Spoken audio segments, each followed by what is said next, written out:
আসসালামু আলাইকুম ওয়া রাহমাতুল্লাহি ওয়া বারাকাতুহু ওয়া মাগফিরাতু ওয়া জান্নাতু। চলে আসলাম নতুন একটা ভিডিও নিয়ে আপনাদের মাঝে। যেহেতু গ্রামে এসেছি, গ্রামগঞ্জে আশেপাশে সবুজ প্রকৃতি দেখে ঘুরে বেড়াচ্ছি। আজকে আপনাদের সাথে পরিচয় করে দেব আমাদের এক নতুন কৃষকের সাথে। এই দেখেন মৌসুমি শাক, কলমি শাক এখানে আছে। এটা কি শাক না? পালং শাক না? আমাদের নতুন কৃষক কৃষিকাজে এখন খুবই ব্যস্ত। এই যে শাক সবজি, সবুজ শাক সবজি উৎপাদন করতেছে। হ্যাঁ হ্যাঁ, এই যে আর সেই প্রজেক্টের কর্ণধার হচ্ছে আমাদের আব্দুল জব্বার। এই যে আব্দুল জব্বারের অনেক কলা গাছ, বিশাল প্রজেক্ট। ব্যবসার পাশাপাশি সবাই কৃষিকাজে মনোনিবেশ করেছেন। এই যে এখানে আছে কি লাউ, হ্যাঁ শসা না? মাশাআল্লাহ, আলহামদুলিল্লাহ। এই যে এই ব্যথা পাবেন, এই যে শসা একদম দেশি, ফরমালিন মুক্ত আর কি যেটাকে বলে। আলহামদুলিল্লাহ। এই যে দেখেন এগুলি আছে মূলা শাক, মূলা, কলমি শাক ওইদিকে গেছে। এই পালং শাক আচ্ছা, আপনার আছে লাল শাক, অনেক সুন্দর লাল শাক উঠছে। আলহামদুলিল্লাহ, একদম বিষমুক্ত, ফরমালিন মুক্ত। এখানে আছে কুমড়া ক্ষেত নাকি? কুমড়া এখনো কুমড়া ধরে নাই না ভাই, বিশাল প্রজেক্ট। এটা কি?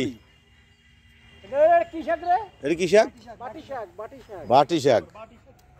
আমি প্রথম শুনছি বাটি শাক।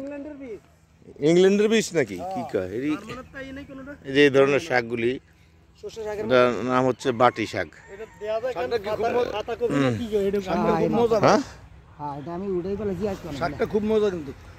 একদম বাংলাদেশ সরকারের কাছ থেকে ট্রেনিং প্রাপ্ত কৃষক। সব একদম নতুন বীজ দেখছেন, বাটি শাক। আমরা তো আগে এই এলাকায় অঞ্চলে দেখিই না। তুই কখনো খাস নাই? আমি তো প্রথম দেখছি। আমি তো তাই। এই আছে এখানে টমেটো চারা, তারপরে দিয়ে লাউ গাছ, লাউ খাতে যে লাউ বাইর হয়েছে। আলহামদুলিল্লাহ। এদিকে বিশাল মাঠ, ওই যেখানে আবার সরিষার চাষাবাদ হয়েছে ওখানে। এখানে আবার জালা খেত, খালি জালাও ফালাইছে। এই হচ্ছে বিশাল এরিয়া।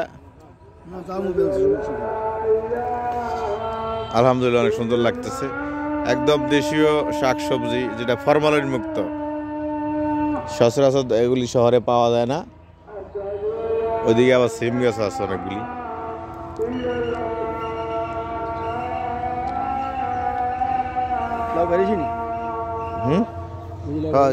লাউ বাইর হয়েছে।